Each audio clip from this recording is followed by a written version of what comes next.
Another cup of Maxwell House coffee, George? Well, sure. Pour me a cup, Gracie. You know, Maxwell House is always good to the last drop.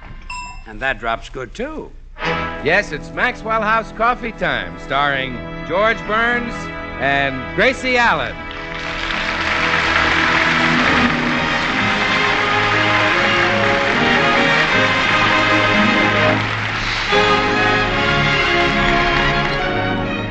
With yours truly, Bill Godwin.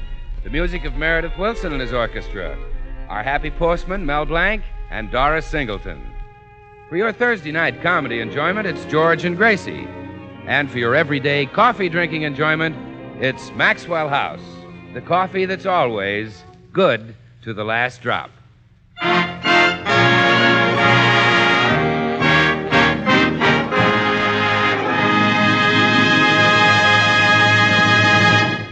Last week, Gracie sold the Burns house, and she and George had no place to stay. But then a very exciting and wonderful thing happened. They were invited to stay at the home of a movie star, one of Hollywood's handsomest and most talented young actors. And that's where we find them now, discussing their charming and generous host. Is he Van Johnson? Is he Dana Andrews? Is he Cary Grant? Listen. It's nice here at Bill Goodwin's house.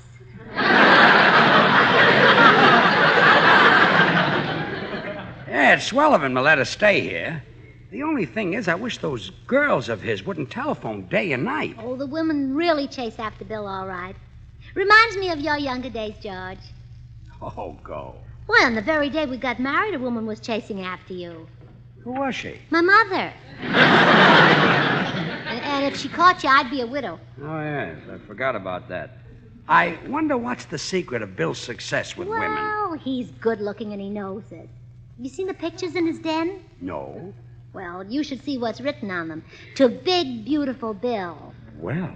To Bill from one who worships him. What do you mean? To Bill 6 feet of dynamite. Holy smoke. Who wrote that stuff? Bill.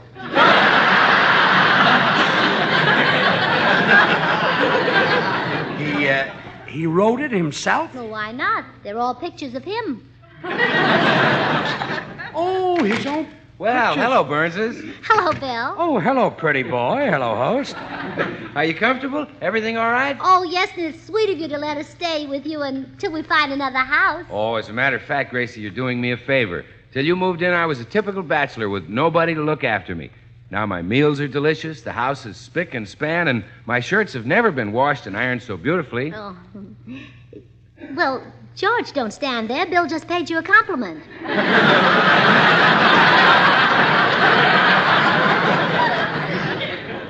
I take a bow, only my back hurts from ironing. Well, there's another one of your girls calling, Bill. Well, would you answer it, George? It might be some girl I don't want to talk to. Okay. Hello? No, this isn't Dimples. It's a friend of his. Who's calling? She says she's the redhead, Bill. Well, which redhead? Narrow it down. Oh, brother. Which redhead are you, miss? She says it's the redhead you kissed last night. Well, narrow it down. Where were we when I kissed her? Where were you when he kissed you? Griffith Park, Bill. Well, narrow it down. The northern end or the southern end? Well, which end of the park? Bill, it's the redhead you kissed in the northern end of Griffith Park last night. What time? What time, Red? 6 o'clock. A.M. or P.M.? That does it. Goodbye, Red. Oh, my goodness, Bill, you've got lots of girls. Oh, yeah, Gracie. They flock around me like moths. I ought to get myself cedar lined. I'm glad you're popular with women, though. It makes it very convenient for me. Convenient for you? Mm-hmm. When I need hairpins, I just move the cushions on the divan. Oh, you're kidding, Gracie. When girls visit me here, we never do anything that'd make them lose a hairpin. Well, I might believe you, Bill, but I found a book that one of your girlfriends left here. A book? Mm-hmm. What was it called? How to Break 1,000 Wrestling Holes. So that's how Mabel got away. Oh, would you mind catching the phone again, George? Okay. Hello? No, this isn't Dreamboat. Who's calling? It's Miss Watsonville. What does she want? What do you want, Miss Watson? She wants to know if she can have a date with you tonight. That's silly, Dave. She knows darn well she can't have one till October. October? Yeah, I date my girls alphabetically, and I'm only up to the L's. Murder. Sorry, Miss Watson. No date. He can do what? Oh, I doubt it.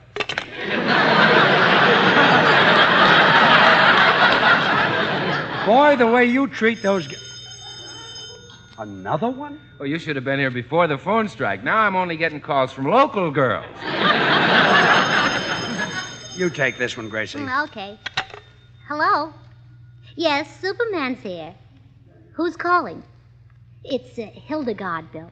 Which Hildegard, Gracie? The blonde or the brunette? Oh, I'll see. Are you a blonde or a brunette Hildegard? She says she's at the beauty shop now and you can have your choice.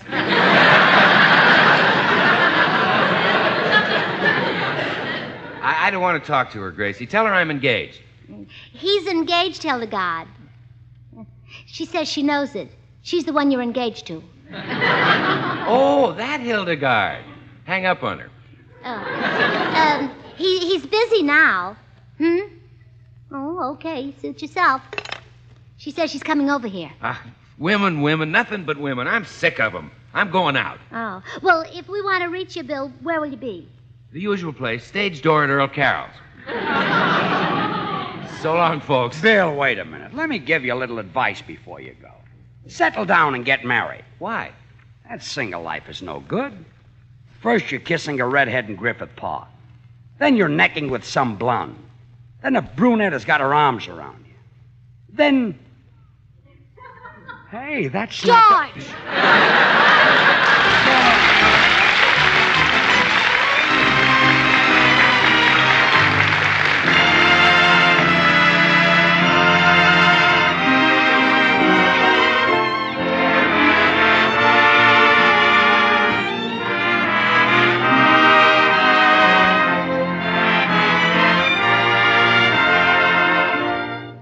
Well, this year's April showers are almost done with, Meredith.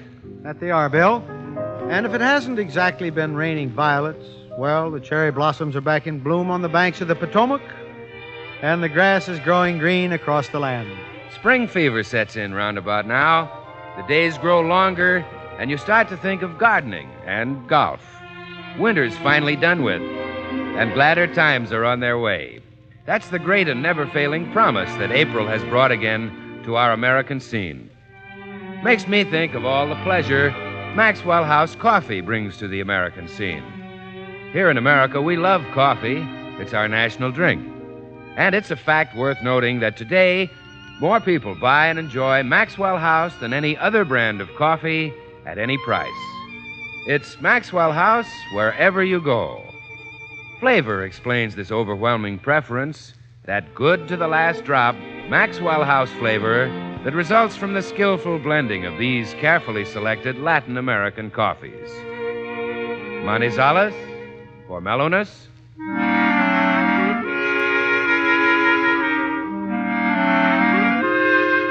Medellins for richness.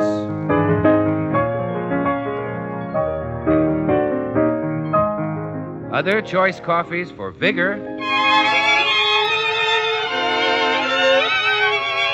And Bucaramangas for full body.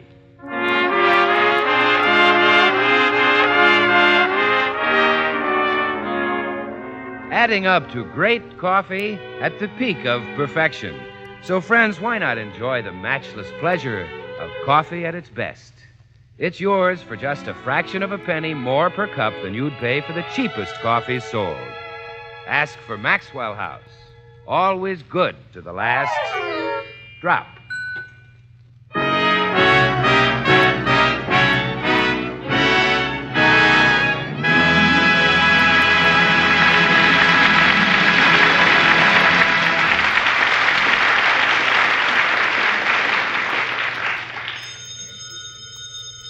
There's another one of Goodwin's babes on the phone. I'll get it. It's my turn. Hello? No, this isn't Honey Lips. He isn't here. Who am I? Just a friend of Bill. Oh, go on. I do not sound like Clark Gable. Hang up, George. Now, honestly, I don't sound like Gable. But I do look sort of like him. George, hang up. Now, you guess who I am. How old am I? Oh, 30-odd years. You forgot to tell her about the 30 even years. Oh, I'm kind of tall, kind of dark. You're also kind of married. Hang up. No, I'm not Gregory Peck. No, not Cornell Wilde. But you're getting warm. So are you, so hang up. No, I'm not Robert Taylor. Give up? Then I'll tell you. I'm George Burns. Hello? Hello? We got disconnected. Well, it's about time. Shame on you. You can't just go around saying anything you want to. What do you think you are, Henry Wallace?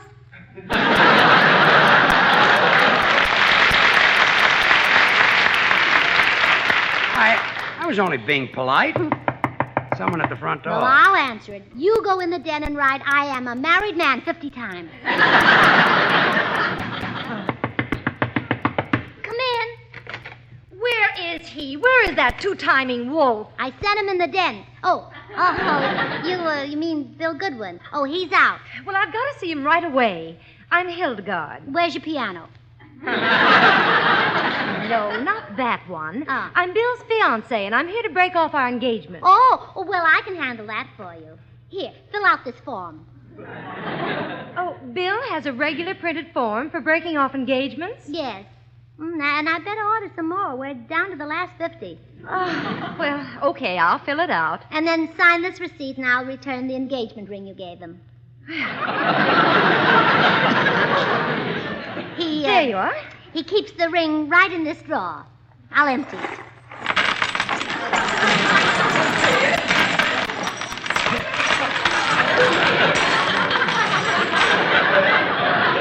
There you are. Now, pick yours out. Oh, has he been engaged to this many girls? Oh, this is just the 1947 crop. Oh. Say, how come you and Bill are breaking up? Oh, I'm getting so bored. Every day it's candy, flowers, champagne, expensive nightclubs. It's costing me a fortune. Yeah. I know what you mean. When my husband and I were engaged, he used to take my sister and me to the best places. We'd stay out till all hours. Really? Mm-hmm. Till all hours was gone and he had to start on his own.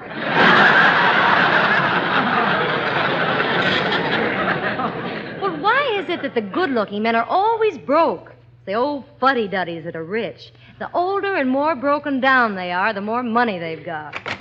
Say, Gracie. Now, there's a guy who must be loaded.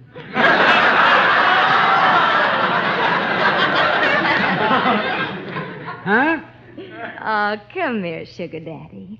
Let's get friendly.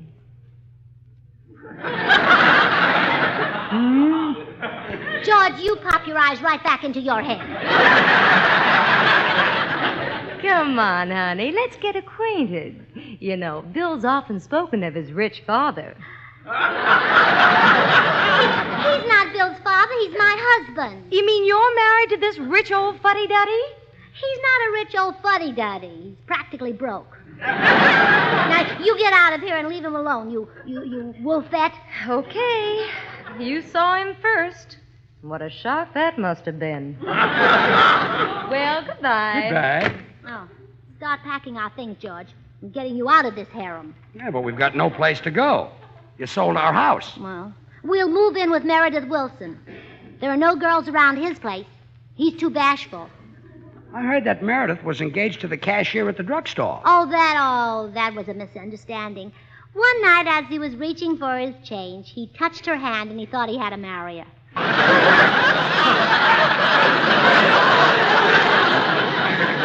But, Gracie, we can't live with Meredith. The guy is such a bore. Meredith is a very nice man. Always plain and simple. Except when he puts on a Sunday suit.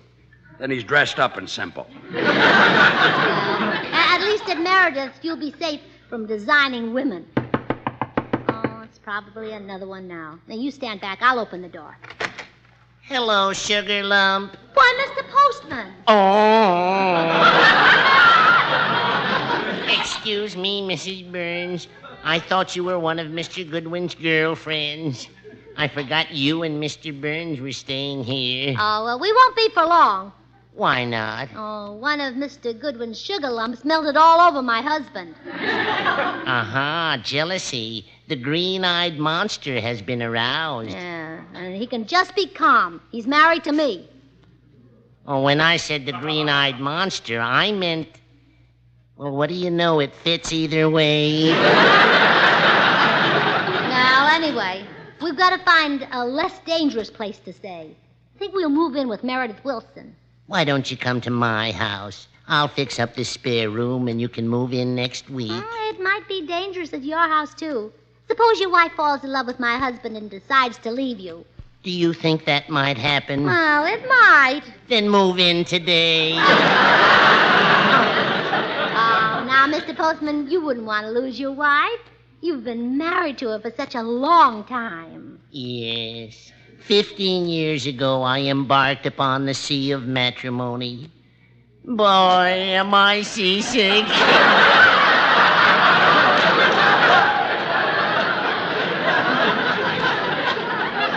What's all the conversation about here? Hello, Mr. Postman. Oh, hello, Mr. Burns. George, the postman has offered us his spare room. Well, great. Now we won't have to go to Meredith's. Besides, I've always been anxious to meet your wife, Mr. Postman. I'm anxious to have you meet her. I'll bet she's not at all like you've got her painted. I'll be glad to paint her any color you'd like. Get your things. I'll take you over to my house right now.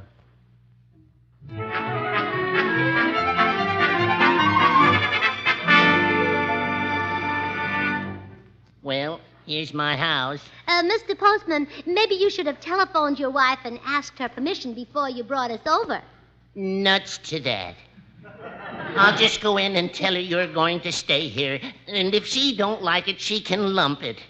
You wait here on the porch. Gee, guess that's a lot of baloney about his wife bossing him. This is the place we're going to stay.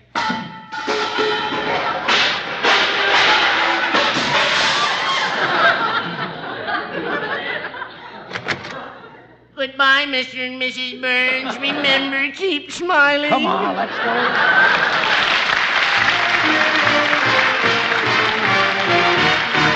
Meredith Wilson and Linda.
Gracie, why did you have to sell our house? Oh, dear, stop complaining.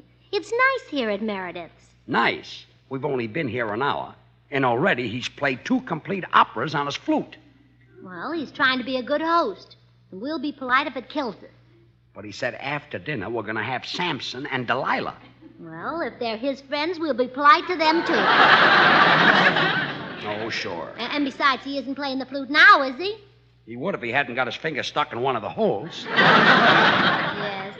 I hope poor Meredith doesn't have to go through life with that flute stuck on his finger. Although it would come in handy for scratching his back. Or mixing drinks. Yes, for that it's handier, yes. Well, don't worry. He'll get it off. I never have any luck.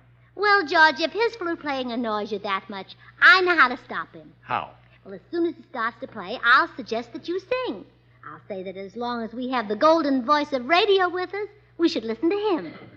You really think I have a golden voice? Oh, just look in your mouth. But your voice is such pure gold that on the way out, some of it got stuck in your teeth. From time to time and every climb, blessings come from above. Hey, Burns, what are you doing here at Meredith's? Why'd you leave my house? Well, it was too dangerous for George. Bill, your girls gave him high blood pressure. Who gave him the blood? Go home, comedian. I've got enough trouble. And here he comes. Well, folks, I am now ready to play another flute solo. Oh, hello, Bill. Hi, Meredith. You should have been here a few minutes earlier, Bill. Got my digit caught in my flute.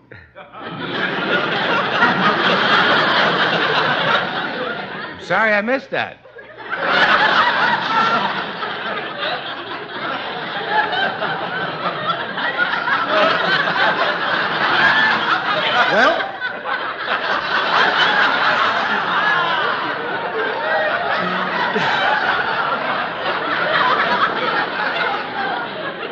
Well,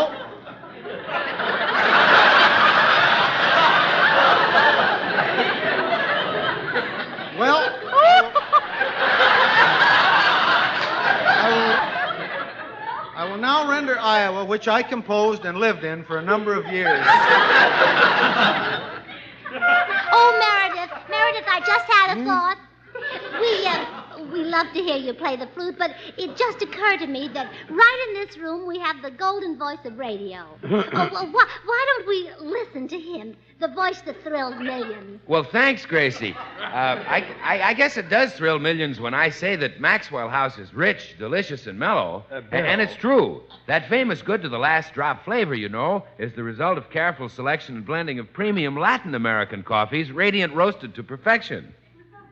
Well, Bill, I meant that I wanted George to sing. Oh, well, go right ahead, George. Why, sing Meredith's song, Iowa. Okay. Iowa. I think you sing beautifully. Go right ahead. Thanks.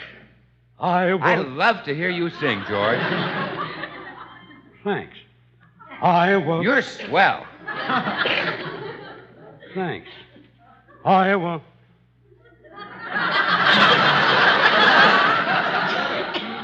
Iowa. Why, you're in a class by yourself, George. Just as Maxwell House Coffee is in a class by itself, with more than 1,000 brands to choose from, more people buy and enjoy Maxwell House than any other brand of coffee in the world, at any price.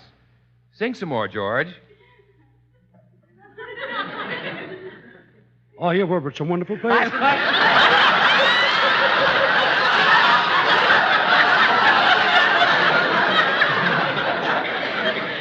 You sing Iowa because it reminds me that I owe a lot to Maxwell House Coffee. Oh, no. Oh, yes. Stop me for that.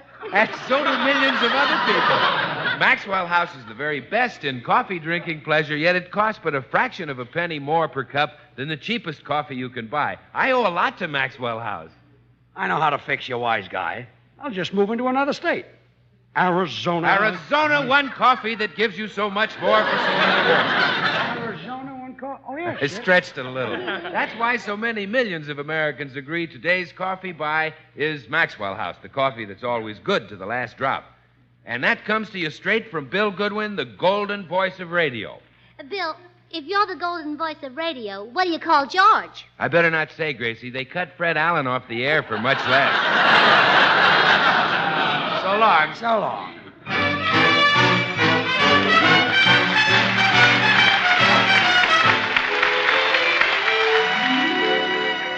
Gracie, we've got to find another place to live. Meredith is killing us with hospitality. Well, he stopped playing the flute. Sure, but now he's pouring gallons of sour lemonade down us.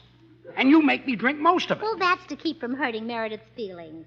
Nobody could swallow that lemonade without wrinkling up his face.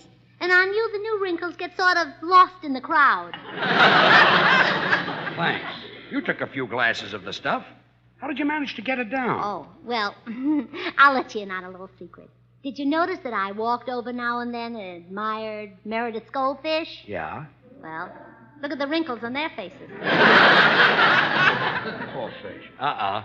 Here comes Mr. Schmo. Well, here I am with some more lemonade. Would you care for another glass, George? No, Meredith, thanks, but I... Oh, of course you would. And how about you, Gracie? Oh, I'd love it. Say, Meredith, those are awfully cute goldfish in that bowl. I think I'll Yeah, go I'll over... take